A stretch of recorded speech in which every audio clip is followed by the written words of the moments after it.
In 1944, the world celebrated a groundbreaking Nobel Prize, one that unlocked the secrets of the atom and forever altered the course of history. But the real mastermind behind this revolutionary discovery wasn't on stage accepting the award. She wasn't even in the audience. She was a refugee, a brilliant physicist who had glimpsed the atom's hidden power in a moment of pure inspiration. This is the untold story of Lise Meitner, the woman who reshaped our understanding of the universe and was erased from the glory she deserved. Lise Meitner's extraordinary path started in Vienna in 1878, during an era when women were systematically denied access to universities and higher learning. Yet her unquenchable thirst for physics propelled her forward, defying every barrier in her way. She battled societal norms to pursue her studies, diving deep into intricate theories that many claimed were beyond a woman's grasp. Her exceptional talent eventually drew her to Berlin, where she forged a vital collaboration with the chemist Otto Hahn. But even in this hub of innovation, discrimination relegated her to a makeshift lab in the basement, isolated from her male colleagues. Undeterred, their joint research on radioactivity soared to international acclaim, pushing the boundaries of science.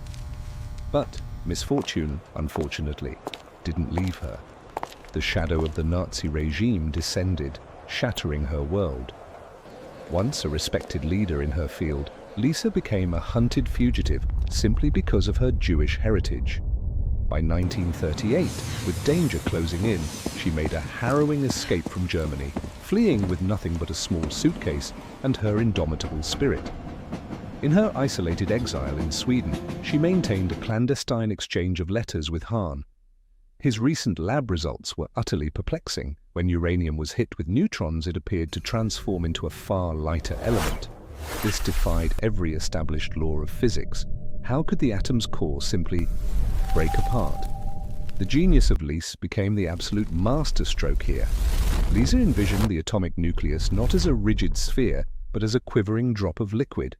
Under the right conditions, it could indeed tear itself in half. And in that split, a minuscule loss of mass would unleash an enormous surge of energy, perfectly aligning with Einstein's famous E equals mc squared. She dubbed this phenomenon nuclear fission. Lise had cracked the atom's deepest mystery. Yet when the Nobel Committee gathered in Stockholm in 1944, they bestowed the Nobel Prize exclusively on Otto Hahn, airbrushing Lise Meitner's pivotal role out of the narrative entirely.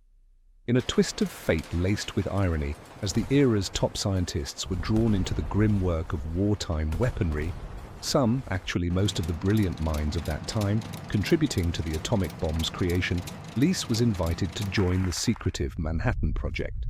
She turned it down flat, refusing to lend her genius to instruments of mass destruction. Her moral compass remained unwavering, prioritizing humanity over power. But true brilliance endures beyond oversight. Today, her legacy shines eternally in the periodic table. Element 109 bears her name, Meitnerium, a fitting tribute to her enduring impact. And let me tell you just how far they went to keep her from using her own lab. But before that, if you truly believe that our small channel deserves an extra push from your side, please hype this video, hit that hype button, drop a comment to share your thoughts, and subscribe if you haven't already. Okay, coming back to the topic. One particularly absurd example comes from Nobel laureate Emil Fischer, the renowned chemist who headed the institute in Berlin. To justify barring Meitner from the main laboratory, he concocted this ridiculous hypothesis. Since Lise had long hair, it might catch fire from the Bunsen burners. As a result, she was relegated to working in a makeshift setup in the basement, away from the proper facilities.